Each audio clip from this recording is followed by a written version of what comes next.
గారికి ధన్యవాదాలు.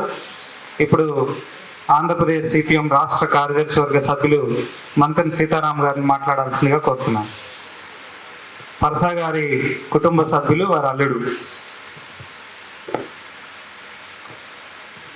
సభాధ్యక్షులు, వేదిక మీద ఉన్న పార్టీ ప్రజా సంఘాల నాయకులు, వేదిక ముందున్న సోదరులు, మిత్రులు, కామ్రేడ్స్ అందరికీ నమస్కారం.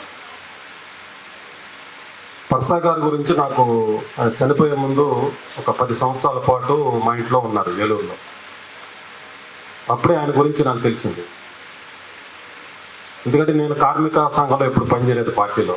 నేను ఎక్కువ ఇతర వ్యవసాయ కార్మిక సంఘం, ఆదివాసీ సంఘం, ఆ సంఘాలను ఇప్పటికి కూడా పనిచేస్తాను. ఎందుకంటే ఆయనతో వ్యక్తిగతంగా నేను ఎప్పుడు ఉద్యమాల్లో పాల్గొన్న సందర్భం కానీ, వేదికల్ని పంచుకున్న సందర్భం కానీ ఎప్పుడు కూడా లేదు. మా ఇంటికి వచ్చిన తర్వాత పరసా గారు అంటే ఏంటో నాకు బాగా అర్థమైంది. చాలా వ్యక్తిగతంగా నాకు వీలున్నప్పుడు, ఆయనకు వీలున్నప్పుడు, మిత్రం మాట్లాడుకున్నప్పుడు ఆయన జీవితంలో ఉన్న చాలా అద్భుతమైన ఘట్టాలు ఎక్కడా రాయలేదు, ఎవరికి లెటర్ రాయలేదు, వాళ్ళ కుటుంబ సభ్యులకి ఎవరికి చెప్పలేదు, నాకు మాత్రమే. అనేక సందర్భాల్లో నేను అడిగితే చాలా సంఘటనలు, గొప్ప గొప్ప సంఘటనలు చెప్పాను. దీన్ని గ్రంథస్థం చేస్తే మంచిది అని అనిపించింది. అయితే ఎవరో ఒక రైటర్ని పెట్టి రాయడం కన్నా దాన్ని టేప్ చేస్తే, ఆ టేప్ చేసిన తర్వాత దాన్ని రైట్ చేసి దాన్ని పబ్లిష్ చేస్తే బాగుంటుంది అనుకున్నాం. అయితే ఏంటంటే లేట్ అయ్యింది. మా ఇంటికి వచ్చినప్పుడు వెంటనే నేను ఆ పని చేస్తుంటే ఈ రోజున ఒక అద్భుతమైన ఒక గ్రంథము, దాన్ని ఎవరి చేత నవల రచయితలతోటి నవల రాయిస్తే మా శేషగిరిరావు గారి నవల వచ్చింది. అంతకన్నా అద్భుతమైన నవల అయి ఉండేది. అలాంటి అద్భుతమైన ఘట్టాలు ఆయన జీవితంలో ఉన్నాయి. కొంతమంది ఇప్పుడు నాయకులు కొంతమంది ఆయనతో పరిచయం ఉన్న కొన్ని స్పృశించారు ఆ విషయాలన్నీ కూడా. అయితే ఆయన చెప్పిన కొన్ని ఘటనలు చూస్తే ఈ రోజున ఆ పుస్తకం అసమగ్రమైంది అయినప్పుడు కూడా నా జీవితం, నా ప్రజా జీవితం అని పరసా గారు చెప్పిన విషయాల్ని గ్రంథస్థం చేసాం. ఇప్పుడు 2 ఎడిషన్లు అయినాయి. 3వ ఎడిషన్ కూడా ఇప్పుడు విజయవాడలో చేస్తాం. CA2 ఆంధ్రప్రదేశ్ కమిటీ రేపు ఎల్లుండో దాన్ని రిలీజ్ చేస్తుంది. ఇక్కడికి వచ్చిన మిత్రులు, మన సంఘాల్లో ప్రజా ఉద్యమాల్లో పనిచేసే వాళ్ళని అన్ని చదవమని నేను కోరుతున్నాను. ప్రత్యేకంగా ఇంతకుముందు మన రాజా గారు చెప్పారు ప్రమాణాలు పడిపోతున్నాయి అని. అంటే మనం ఉపన్యాసాలు చెప్తున్నాం, ఉదారవాద విధానాలు ప్రపంచంలో ఏ రకంగా మార్పులు వస్తున్నాయి. సరే, ఇలా మార్పులు వచ్చినప్పటికీ కూడా మన కమ్యూనిస్టులు మన ప్రమాణాలు కోల్పోకూడదు, మన నీతి నియమాలు కోల్పోకూడదు, మన విధానాల పట్ల, క్రమశిక్షణ పట్ల అచంచల విశ్వాసంతో మనం ముందుకు సాగాలి. అప్పుడు మాత్రమే మనం అనుకున్న లక్ష్యాన్ని సాధించాలి. అది అసాధ్యమైందా, సరే కష్టసాధ్యమైందా? అయితే నాకైతే మాత్రం నా పరిసరంలో అట్లా అనిపించట్లా. మనం ఖచ్చితంగా పరసా గారి లాంటి వారిని, సుందరయ్య గారు లాంటి వారిని మన ఆదర్శంగా తీసుకొని ఇప్పుడు నూతన తరం కార్యకర్తలు ఎవరైతే ఉన్నారో ట్రేడ్ యూనియన్ రంగంలో, పార్టీలో, ప్రజారంగాల్లో పనిచేస్తున్న వాళ్ళు ఖచ్చితంగా ఈ రోజున అనానుకూలమైన ఈ ప్రపంచంలో, ఈ సమాజంలో మనం పరసాని ఆదర్శంగా తీసుకుని, సుందరయ్యని ఆదర్శంగా తీసుకుని మన ఆ విలువల్ని, ఆ విధానాన్ని పాటించవచ్చు ఖచ్చితంగా. అట్లాంటి ఆత్మవిశ్వాసం నాకు ఉంది. నేను అలాంటి ఆంధ్రప్రదేశ్లో కానీ, ఇటు తెలంగాణలో కానీ మా తరం నాయకులు కొంతమంది నేను చూస్తున్నాను. అదే మనకు ఆశ. అంటే నూతన తరం నాయకులు కూడా నేర్చుకోవాల్సిన అవసరం. అది నేర్చుకోవడం కష్టం అనుకుంటే నేర్చుకోలేదు. నేర్చుకోవడం కష్టం అని పరసా అనుకోలేదు, అందుకే నేర్చుకున్నాడు కఠోరంగా. ఆయన ఈరోజున ఆయన స్మరించుకుంటున్నాం. ఈరోజున 2 రాష్ట్రాల్లో కూడా ఇంత విస్తృత స్థాయిలో ఆయన శత జయంతులు జరుగుతున్నాయంటే 100 ఏళ్ళ తర్వాత కూడా ఒక మనిషిని మనం గుర్తుంచుకుని ఆయనకి ఘనంగా జోహార్లు అర్పిస్తున్నామంటే ఆయన జీవితం, ఆయన మనకు చేసిన త్యాగం, మన ఉద్యమానికి చేసిన గొప్ప కాంట్రిబ్యూషన్ ఏదవుతుందో దానికి కృతజ్ఞతగానే ఈ పనుని చేస్తున్నాం. కేవలం దీంతోనే మనం సరిపెట్టడం నూతన తరాలకి ఆ జీవితంలో ఉన్న గొప్ప గొప్ప అంశాలని, అనుభవాల్ని, ఆయన జీవితంలో ఉన్న గొప్ప గొప్ప ఘట్టాలను మనం పరిచయం చేయాలని నేను కోరుకుంటాం. చివరిగా 1-2 సంఘటనలు చెప్తాను. కమ్యూనిస్ట్ ఉద్యమంలో పనిచేసే మాలాంటి చాలామంది కార్యకర్తలు మాకు 1, 2, 3 టాలెంట్స్ ఉంటాయి. అంటే కొంతమంది బాగా ఉపన్యాసాలు చెప్పగలం, కొంతమంది బాగా సంఘాలు నిర్మించగలం, కొంతమంది క్లాసులు బాగా చెప్పగలం, కొంతమంది ఇవన్నీ ఏం చేయలేకపోయినా పోరాటం వచ్చినప్పుడు చిరతపుల్లాగా పోట్లాడగలం. కానీ ఎన్ని లక్షణాలు పర్సలో ఉన్నాయి, అది గొప్ప విషయం. ఒక గొప్ప కమ్యూనిస్ట్ ఆయనలో కమ్యూనిస్ట్ ఉండాల్సిన అన్ని లక్షణాలు కూడా ఉన్నాయి. అంటే సుందరయ్యకి నిజమైన శిష్యుడు, ఖచ్చితమైన శిష్యుడు నాకు అని అనిపించింది. ఆయన మంచి వక్త, మీ అందరికీ ఆయనకి సహచరులకి తెలుస్తుంది, మంచి వక్త. సాధారణ ప్రజానికలు కూడా అర్థమయ్యేంత విధంగా అంతర్జాతీయ రాజకీయాలు, మన దేశ రాజకీయాలు చెప్తాడు. అంత చక్కగా సరళంగా రాస్తాడు, కవితలు రాస్తాడు ఆయన. తర్వాత ఇంగ్లీష్లో కూడా నేను చూశాను, మొత్తం వ్యాకరణ సహితంగా మాట్లాడతాడు. బట్లర్ ఇంగ్లీష్ కాదు, మంచి ఇంగ్లీష్ మాట్లాడతాడు. చదువుకుంది SSLC, అంటే ఇంగ్లీష్ నేర్చుకున్నాడు బాగా. ఉర్దూ బాగా మాట్లాడతాడు, ఉర్దూ కూడా నేర్చుకున్నాడు ఈ కొత్తగూడెంలో. తర్వాత హిందీ కూడా బాగా మాట్లాడతాడు. ఉత్తరాదిని all India CIT office bearers meeting వెళ్ళినప్పుడు ఉపాధ్యక్షుడిగా ఉన్న దీర్ఘకాలం వాళ్ళందరితోటి కూడా హిందీ మాట్లాడతారు ఉత్తరాది వాళ్ళతో. అందుకే చాలామంది ఉత్తరాది వాళ్ళు ఆయన బాగా స్నేహితులయ్యారు. అంటే మన దేశాన్ని అర్థం చేసుకోవడానికి ఆయన హిందీ కూడా చాలా బాగా ఉపయోగం. అంటే భాషలు నేర్చుకోవడమే కాదు, ఆయన నిజ జీవితంలో నాకు అనిపించింది ఏంటంటే చర ఆస్తి మీద ఏ రకమైన మమకారం కూడా లేదు. ఇది కమ్యూనిస్టులకు ఉండాలని నేను అనుకుంటున్నాను. అంటే ఆఖరికి సొంత 4 సెంట్ల స్థలం, ఒక ఇల్లు జాగా. భారతీదేవి గారు అన్నారు, ఈ కొత్తగూడెం మనకి గొప్పది, ఇదే మనకి, మీకు నాకు, ఇక్కడే ఉందాం, ఇక్కడే చచ్చిపోదాం మనం అని ఆమె అంటే, సర్లే అమ్మా చూద్దాంలే అన్నాడు. ఏది స్థిరంగా ఉండదు, మనం ఎక్కడికి వెళ్ళమంటే అక్కడికి వెళ్ళాలి, పార్టీ విజయవాడ వెళ్ళమంటుందని విజయవాడ వెళ్ళాడు. విజయవాడ నుంచి హైదరాబాదులో మీరు ఉండటం కష్టం, వచ్చేయండి అంటే ఏలూరు వచ్చారు. అంటే ఆ తల్లి చాలా చిన్న కోరిక కోరుకుంది, మనకేమీ లేదు, మీకు నాకు ఒంటి మీద బట్టలు తెప్పితే, ఇంట్లో మీకు 4 జతలు, నాకు 4 జతల బట్టలు తెప్పితే మనకి ఏ ఆస్తి లేదు. మన భవిష్యత్తు గురించి కూడా మనం ఆందోళన చెందట్లేదు. కానీ నేను కోరుకుంటుంది ఏంటంటే ఒక 4 సెంట్ల స్థలం ఎక్కడైనా మనం కొనుక్కుంటే బాగుంటుందని. వద్దన్నాడు. అసలు భవిష్యత్తులో ఎట్లా బతకాలి, ఇప్పుడు చాలామంది ఆందోళన పడిపోతున్నారు బిడ్డల గురించి, మన భవిష్యత్తు గురించి. పార్టీలో పనిచేసేవాడు, ప్రజా ఉద్యమాల్లో పనిచేసేవాడు. కానీ ఆయన ఎక్కడ కూడా రేపొద్దున ఏమిటి, రేపు ఇల్లు ఎక్కడ ఉంటుంది, రేపు ఎక్కడ ఉంటాం, ఎట్లా బతుకుతాం అనే ఆలోచన లేదు. ఒకే ఒక్క ఆలోచన, విప్లవమే లక్ష్యం. అంటే ఈ సమాజాన్ని మార్పు చేయాలి, కార్మికోద్యమాన్ని రాష్ట్రం అంతా విశ్రమ చేయాలి, దానికోసం అవిశ్రాంతంగా పనిచేయాలి. నా గురించి, నా కుటుంబం గురించి కాదు, విశాలమైన ప్రజాలేఖం గురించి, పీడిత ప్రజల గురించి ఆలోచించాలి. ఇదే లక్ష్యం.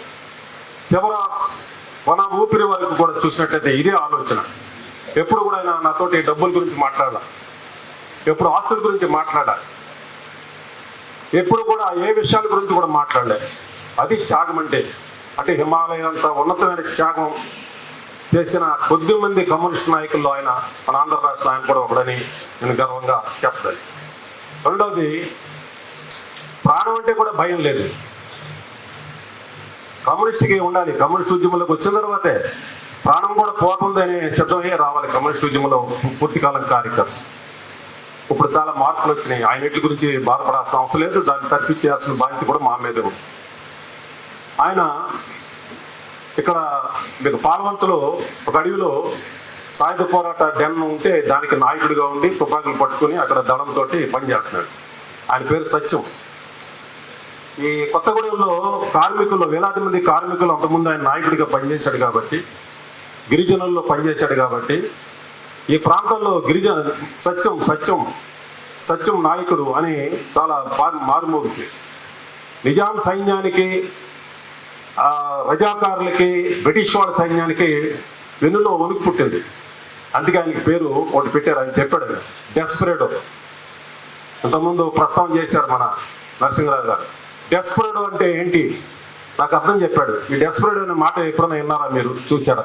మీరు ఏ డిక్షనరీలో మీరు పీజీకి చదివారు కదా అని అడిగాడు. నేను ఎప్పుడు వెళ్ళలేదండి, ఈ టర్మ్ చాలా కొత్తగా ఉంది మాకు. ఎక్కడ బిఏ నుంచి చదవలేదు, మేము MLA కూడా చూడలేదు. డెస్పరేడో అంటే నాకు కూడా కొత్త, ఇంగ్లీష్లో వాళ్ళు రాశారు నా కేసులో. అంటే అత్యంత ప్రమాదకరమైన వ్యక్తి. అంటే నేను నిజాం ప్రభుత్వానికి, ఇంగ్లీష్ ప్రభుత్వానికి నేను అత్యంత ప్రమాదకర వ్యక్తి అని నన్ను ప్రత్యేకంగా స్పెషల్ చీకటి పొట్లం పెట్టారు, 2 చేతులకి రాత్రి పగలు వేడి చేసి ఉంచేవారు. చుట్టూ కూడా కొన్ని వేల పురుగులు ఉండేవి. ఆ పురుగుల మధ్య అలా కూర్చుని ఉండేవాడిని. అన్నం కూడా చాలా హీనమైన అన్నం పెట్టేవారు. అలా నెలల తరబడి ఉన్నాం. అంటే ఇంత జరిగినప్పుడు కూడా ఆయన మనసు చెలించలా. ఎక్కడా కూడా రాజీ అనేది లేదు. ప్రాణం పోవడానికి కూడా పోగొట్టుకోవడానికి కూడా సిద్ధంగా ఉంది. ఒకసారి అక్కడ డ్యాన్లో ఉండగానే మొత్తం పోలీసులు చుట్టుముట్టి మొత్తం ఆయన అరెస్ట్ చేసినప్పుడు ఆయన కనిపిస్తే కాల్చివేత, మోస్ట్ డేంజరస్ ఫెలో, డెస్పరేట్ అనే అన్నీ కూడా ఉన్నాయి కాబట్టి మొత్తం ఈ సాయుధ దళాలన్నీ ఇక్కడ ఆయన తీసుకుని సంఖ్యలు వేసి ఒక చీకటి కొట్టంలోకి మార్మూలకి తీసుకెళ్ళి మొత్తం షూట్ చేయాలని నిర్ణయించారు. ఒక ఎస్ఐని పురమాయించారు. ఎస్ఐ ఎదురుగుండా ఆయన నుంచో ఉన్నాడు. చాలా చెప్పాడు, ఆయన గురించి చాలా మాట్లాడాడు. ఆయన చాలా మనోనిపురంతో అలా నిలబడి ఉన్నాడు. పరసా గారు మీరు మీ లైఫ్ ఎండ్ అయిపోతుంది, చివరికి వస్తుంది, అది నేనే చేస్తున్నాను, మిమ్మల్ని చంపడం కోసం అది పెట్టారు, మీరు ఏం చేసుకుంటారో చేసుకోమని చెప్పాడు. అంతే చివరిలో ఎవరైతే షూట్ చేయాలో ఆ షూట్ చేయాల్సిన ఎస్ఐ ఆయన జేబులో పిస్టల్ పెట్టుకొని వెళ్ళిపోయాడు. మిగిలిన పోలీసుని సైడ్ చేశాడు. అంటే జైలుకి తీసుకెళ్ళమని. అంటే ఆయన డిస్కషన్ ఎందుకు తీసుకున్నాడు? పరసా గారిని అడిగారు, మిమ్మల్ని కాల్చడం ఎందుకు పిస్టల్ జేబులో పెట్టుకున్నాడు? ఆయన చెప్పాడు, నాకు అర్థం కాల. బహుశా ఆ పోలీసుడికి మానవత్వం ఏమన్నా పరిమళించిందేమో, నా గురించి ఏమో తెలుసుకుని ఉంటాడేమో, నా మీద ఎంత కొంత గౌరవం ఏర్పడుందేమో అని వదిలేసాడేమో. అంటే ఈ ప్రాంతంలో పోలీసు వాళ్ళకి కూడా అంటే ప్రభుత్వ డ్యూటీ ప్రకారంగా వాళ్ళు కొన్ని తప్పుడు పనులు చేసినప్పటికి కూడా పరసా యొక్క వ్యక్తిత్వం కానీ ఆయన గొప్ప మహానాయకుడు ఇక్కడ కార్మిక వర్గానికి, ఇక్కడ పేదల ప్రజలకి అనేది తెలుసుకుని ఇలాంటి మనిషిని చంపకూడదు, చంపకుండా ఉండేదానికి కూడా నా చేతిలో డిసిషన్ ఉంది కాబట్టి ఆయన జైలుకి పని. ఇక చివరిగా చెప్పేది ఏంటంటే డబ్బుల గురించి చెప్పాను నేను. 19 ఏళ్ళ బ్రహ్మచారి చెప్పాడు. ముందు 19 ఏళ్ళ వయసులో ఈ కొత్తగూడెం వచ్చాడు. ముందు కారేపల్లి వచ్చాడు. కారేపల్లిలో కట్టుగొడ్డలతోటి ఒక 2 జతల పట్టలతో సంచేసుకుని తన అన్నగారి ఇంటికి వచ్చాడు కారేపల్లి. అయితే చేతిలో మాత్రం SSLC సర్టిఫికేట్ ఉంది, అంతకుమించి ఏమీ లేదు. అంటే ఆ రోజున ఎంత హీన పరిస్థితి అని చెప్పాడంటే తండ్రి గారికి అనారోగ్యం చేస్తే ఆయన దగ్గర ఈయన సేవ చేస్తున్నాడు. చివరి దశ, బాబు నేను ఎప్పటి నుంచో గోళీ సోడా తాగాలనుకుంటున్నాను రా, ఒక గోళీ సోడా కొట్టరారా అని అడిగాడు. అంటే మీకు తెలుసు కదా, అప్పుడు బహుశా 5 పైసలు 10 పైసలు ఉండి ఉంటుంది, లేకపోతే మనకి చిల్లు కావాలని ఉంటుంది. మన నైజాంలో చిన్న ఒక పైసాలు అడిగి ఉండి ఉంటుంది. ఒక పైసా 2 పైసలు కూడా నా జేబులో లేవు, నా తండ్రి కోరిక నేను తీర్చలేకపోయిందని చివరి వరకు కూడా, అంటే 90 ఏళ్ళు వచ్చే వరకు కూడా ఫీల్ అయ్యాడు. అంటే ఎంత దరిద్రం చూడండి. ఈ కొత్తగూడెంలోనే 6 బిడ్డల్ని వేసుకుని ఎక్కడ చెల్లించలేదు. నిరంతరం పేదరికం. ఏ రోజు బియ్యం ఉంటుందో, ఏ రోజు కూరగాయలు ఉంటాయో తెలియదు.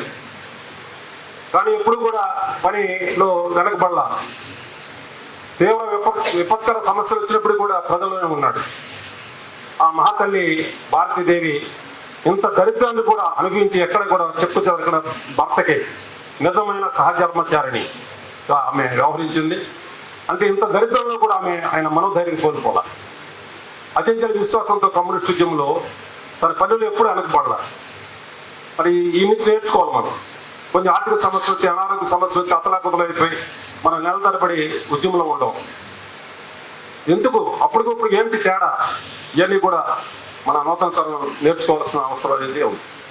ఇక ఎంత నిజాయితీ అంటే నీతి నిజాయితీకి నిలుపుతాం పక్ష.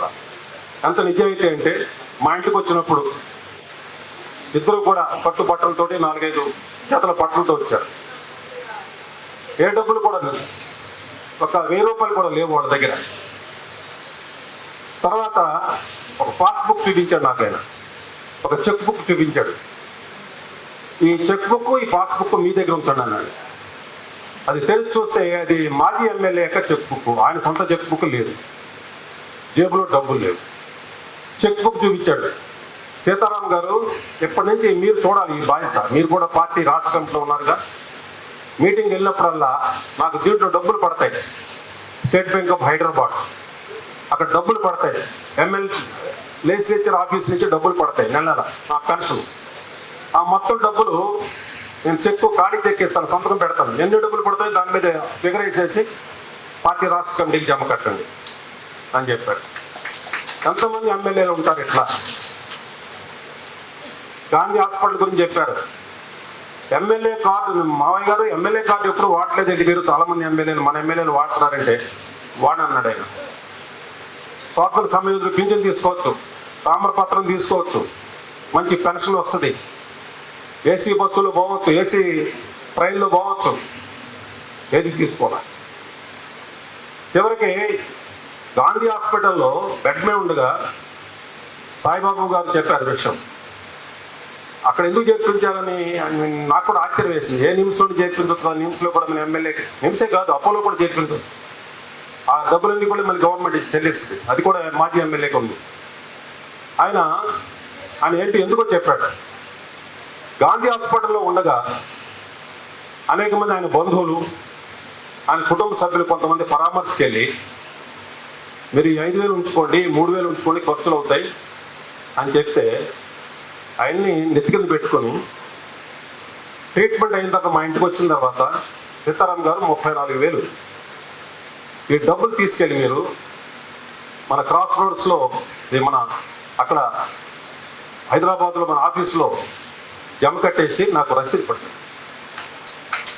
ఈ డబ్బులు కట్టాల్సిన అవసరం లేదు, ఆయన కుటుంబం ఇచ్చిన సభ్యులు డబ్బులు. ఇప్పుడు సహజంగా ఇప్పుడు మనం ఏం అడుగుతాం, ఏదన్నా అనారోగ్యం వస్తే సిఐటిని డబ్బులు అడుగుతాం, మెడికల్ బిల్స్ అడుగుతాం.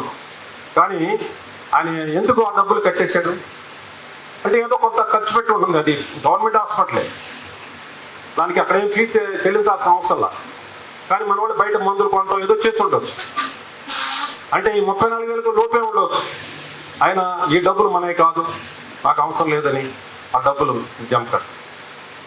అంటే ఆస్తి పట్ల ఒక మహోన్నతమైన కమ్యూనిస్టు, ఒక మహామానవుడు ఎట్లా ఆలోచించాలో పర్సన్ నుంచి మనం నేర్చుకోవాల్సిన అవసరం ఉందని చెప్పి ఎన్ని విషయాలను చెప్పగలుగుతాం ఆయన గురించి చెప్పాలంటే పెద్ద గ్రంథమే అవుతుంది. ఎన్ని చెప్పడం సమయభావం ఉంది కాబట్టి మరొకసారి ఆయనకి విప్లవ జోహార్లు అర్పిస్తూ, నూతన తరానికి కామ్రేడ్ పర్సా లాంటి మహోన్నతమైన కమ్యూనిస్టులు, మహామానవులు ఆదర్శంగా ఉంటారు, ఎల్లకాలం ఉంటారు, వాళ్ళు మన హృదయాల్లో ఉంటారు, వాళ్ళు సజీవులుగా ఉంటారు, వాళ్ళకి చావు లేదని నేను భావిస్తూ ఆ పంథాలో మనం సాగించాలి. ఖచ్చితంగా ఈ సమాజం మార్పు చెందుతుంది. మనకి కమ్యూనిస్ట్గా మంచి రోజులు వస్తాయి. మళ్ళీ మన ప్రజా ఉద్యమాలకి ఉధృతంగా సాగే రోజులు కూడా త్వరలో వస్తాయి. ఆ రకమైన ఆశీర్వాదంతో పరసా యొక్క పోరాట జెండాని ముందుకి తీసుకెళ్లాలని ప్రత్యేకంగా ఈ 2 రాష్ట్రాలకు చెందిన నూతన తరం మిత్రులందరికీ, యువకులందరికీ కూడా తెలియజేస్తూ వారందరికీ కూడా దీన్ని మనం ముందుకు తీసుకెళ్ళాలని నేను కోరుకుంటూ ఈ విషయాలతో ముగిస్తాను.